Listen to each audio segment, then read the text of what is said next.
Hello, everyone. We'll dry across Wisconsin this morning, but rain will return this afternoon. And in fact, tonight things could get stormy for some. And let's talk about who has the best chance of seeing some storms and possibly some severe storms. 8 a.m. this morning. Nothing to slow you down for the morning commute. In fact, still some pretty good sunshine across much of the state, but notice how the clouds thickening up in the western part of the state. And that's going to be kind of a story throughout the day.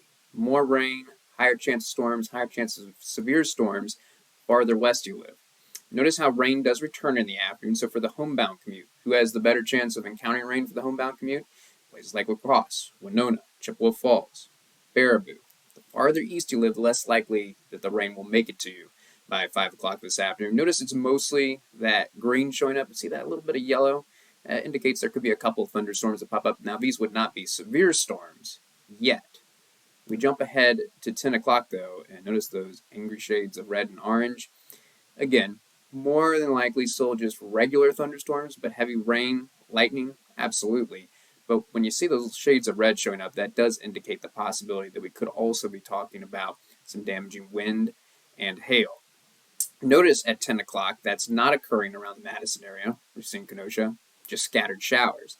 But it looks like those storms will initially start to push in around La Crosse, Winona, and Chippewa Falls. And what's interesting is that's 10 o'clock, there's midnight, and notice how they kind of stay in the same area, making more progress to the north and east, but not really seeing them push so much across southern Wisconsin. It looks like they kind of keep moving in that northeasterly direction. So I'm not going to rule out a chance for some thunderstorms for places like Madison tonight, but it is less likely than places like La Crosse, Winona, Chippewa Falls. And I'm going to keep the chance for those severe storms till about 2 a.m., but then things really quiet down. And actually, for the morning commute tomorrow, not a lot going on. Some isolated showers, but I think you have a better chance of staying dry than encountering rain. That said, the rain will be returning in the afternoon.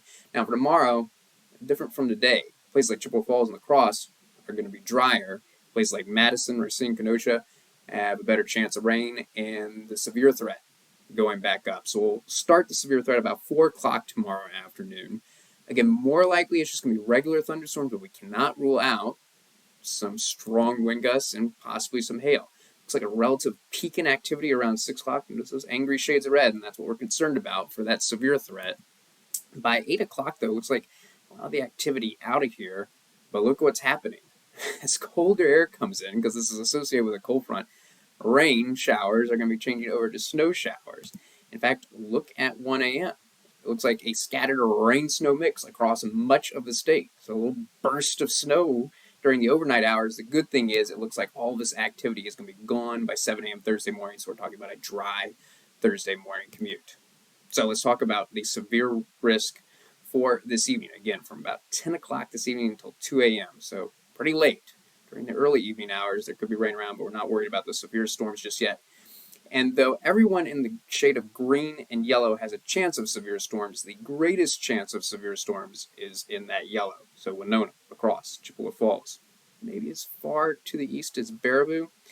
And what's the worst case scenario? Again, more likely this won't occur, but in a worst case scenario, we could be seeing wind gusts up to 60 miles per hour, quarter-size hail, and I know I hate to say it, and the chance is very small, but we can't rule out a quick, weak tornado, EF0, EF1. That said, EF0, EF1 tornado could still produce winds up to 100 miles per hour, so we certainly hope that doesn't happen. And it's pretty unlikely, but can't rule it out, and that's most likely for places like Winona, La Crosse, although the greatest threat is over in Iowa.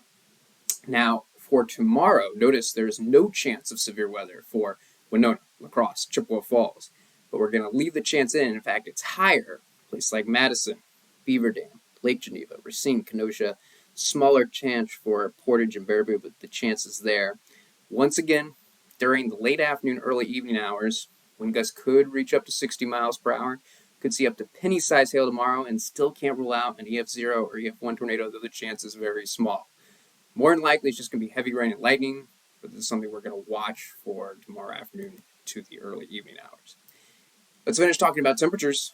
Look how we're going to see some temperatures maybe reach upper 60s in far southern Wisconsin today. Most probably going to be in the low 60s. 60 for our high in Chippewa Falls, 61 in Madison. A windy day today, gusts around 35 miles per hour. It's going to stay breezy tonight, but temperatures above normal for this time of year. A little bit cooler to the north, 50 in Chippewa Falls, 47 in Wausau, 55 in Portage, and 56 in Madison.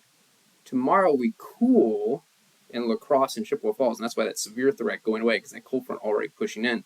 But look how we warm. More places getting into the mid to upper 60s, including Racine, Kenosha. Actually, it doesn't look as windy tomorrow, just kind of a breezy day and a bit on the muggy side.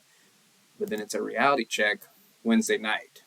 Look at those temperatures in the upper 20s, low 30s for many, just a little bit below normal for this time of year.